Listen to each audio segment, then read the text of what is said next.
33.4% of the population live below poverty line. 58% of the population are illiterate. 98% of the population use wood and dung for cooking. 39.7% of children under the age of 5 are malnourished. 75% of the population has no access to toilet facilities. Rautahat District is one of the 77 districts of Nepal. It is situated in the Tarai region of Nepal on the country's southern border.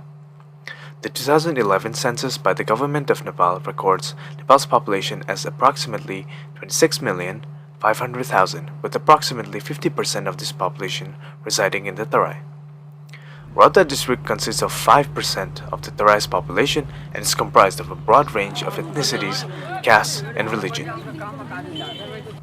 Nepal is a religiously diverse population. The widely practiced religion is Hinduism, followed by Buddhism and Islam.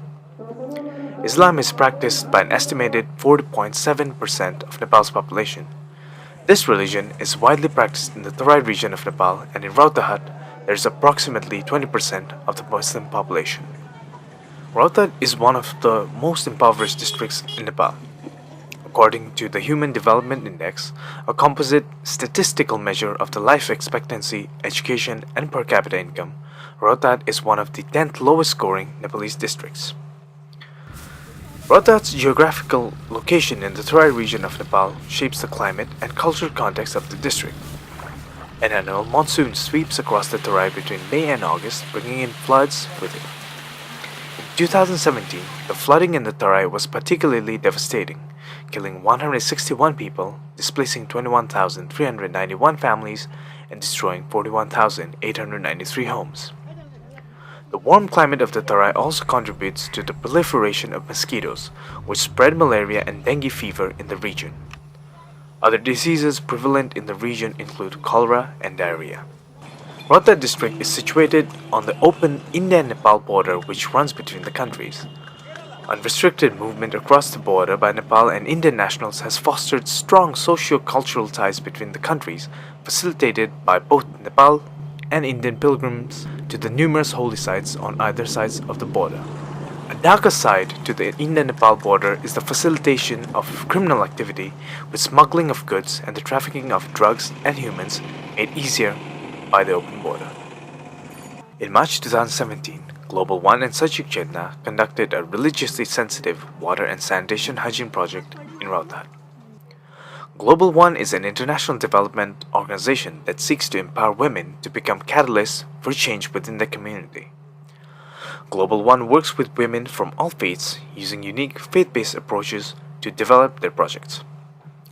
The approach is effective through its appeal to the personal and strongly held beliefs of Global One's beneficiaries and puts sustainable development firmly within a framework of trust.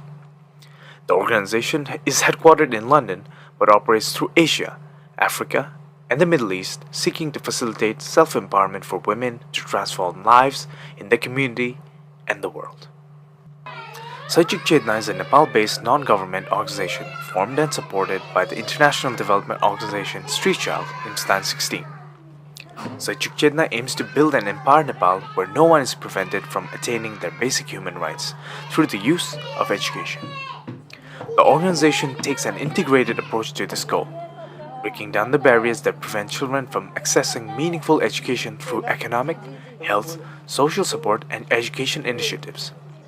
Sajik Chetna exists to reach the underreached and to ensure that marginalized children have access to self-empowering education. The project was implemented in partnership between Global One and Sajik Chetna, initially commenced in October 2016, when Global One undertook a research project aimed at investigating the water, sanitation, and menstrual hygiene management practices of Muslim communities in Gorkha and Rautahat districts. Muslim communities in Nepal are one of the most vulnerable and marginalized communities in the country. The research identified that there was a significant need for a water and sanitation hygiene-based project in Rautahat district, with the data collected from Gorkha district being used as a control group to identify the impact of the Rautahat project. The project itself was implemented by Sajik Chetna in Fatuwa village, Rajpur municipality, Rautahat.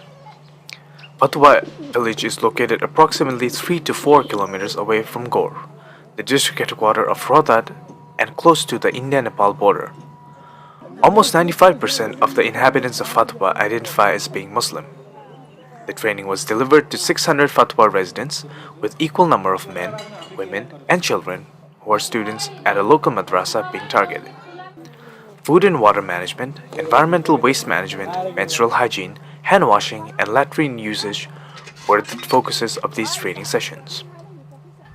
With the aim of improving the wash and menstruation hygiene in Fatuwa, Sachik Chetna implemented 5 different training sessions. The topic of the training was focused more on food and personal hygiene, waste management, and menstrual hygiene management. Participants were less active in the first session while their involvement increased in the following sessions. They interacted in a very good way with our trainers and also requested us to take many more such programs in the communities. Women who felt shy to sit in the MHM class later on were open to share their menstrual hygiene behavior and were asking for more suggestions to practice hygiene in a better way.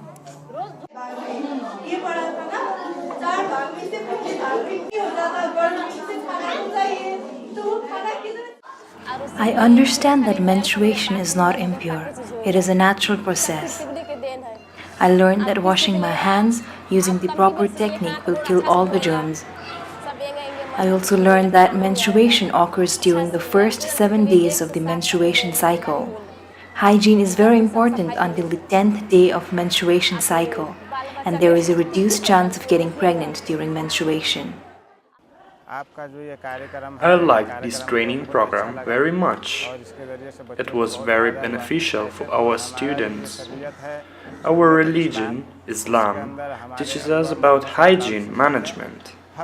For example, if we go to the latrine, Islam teaches us how we should go and how we should sit. Islam also teaches us how to perform istinja, or to clean ourselves after going to the toilet. We are even taught that the methods of cleaning ourselves should vary according to the season and are different in summer or winter. We have clear instructions in Islam. However, I am very happy you came here and taught hygiene management to our students. They already knew about hygiene management, but your training helped them to gain more knowledge. For this, I am thankful to you. I liked your program. Prior to the operation of this project, the community of Fatuwa village had access to water sanitation and hygiene facilities, such as the recently constructed water pumps and toilets, but had limited awareness of how to use these facilities given their novelty. The village's drinking water sources are a series of hand pumps providing access to underground or bore water, which needs to be purified prior to consumption. However, inhabitants of Fatuwa were unaware of water purification techniques such as the use of chlorine or iodine to purify the water, and so had no access to safe, clean drinking water. Similarly, while toilets had been constructed in Fatuwa village as part of the government's open defecation free campaign and soap was available in few homes, they were infrequently used. The local language here is Bajika. The water and sanitation hygiene training was designed in Nepali, which the residents of Fatuwa don't understand, so I translated the training to Bajika. There were some difficulties with managing so many people. In some sessions, there were a lot of participants which presented a challenge to manage them all. Some people didn't want to attend the training saying that they wouldn't get any of the hygiene supplies they needed. It's just training. Some said, how can you talk about these private things so openly? I am not comfortable to speak about these things. Slowly, the community became comfortable without training and began to understand its contents. Now, if I ask them what they learned from the training, then they talk to us openly about hygiene issues without being shy. We had done baseline survey before this training. From the result of the baseline survey, we found that if we conduct WASH training in this community, they will implement more hygiene practices in their lives.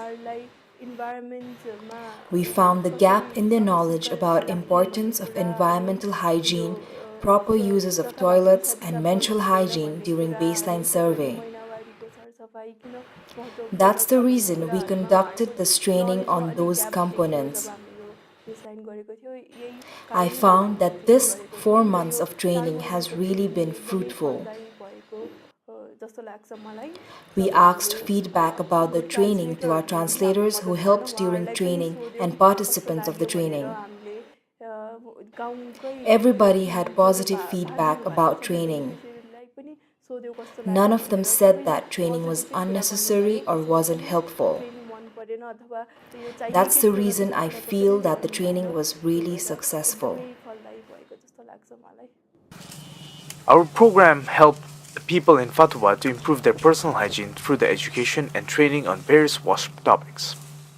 At the end of the project, 600 men, women, and children showed marked improvement in the topics of menstrual and reproductive health and highlighted the importance of WASH in the Islamic context.